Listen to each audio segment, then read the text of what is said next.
Сәлем достар, арнаға қош келдіңіздер. Бүгін восточный пирог әзірлейтін боламыз. Ол үшін бөлме температурасындағы жұмсақ 100 грамм сары майға 50 грамм қантты қосып, шанышқымен біркелкі болғанша араластырамыз.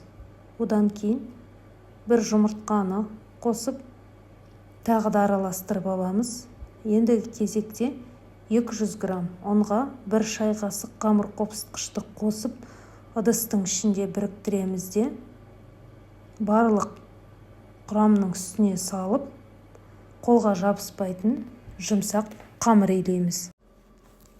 Пирогты әзірлеу үшін қажетті құрамдардың барлығын төменде описание бөліміне жазып қалдырдым.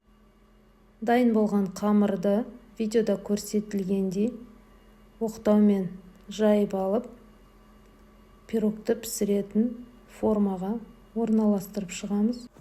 Пирогтың салмасы үшін өрік, мейіз, грек жаңғағы немесе басқа да жаңғақ түрлерін қоссаңыздар болады, және сгущенка қажет болады. Өрікті осылай ұсақтап турап шығамыз. Мейізді де тұтастай да салуға болады, бірақ мен ортасынан бір рет бөлдім. Грек жаңғағында осылай ұсақтап турап аламыз.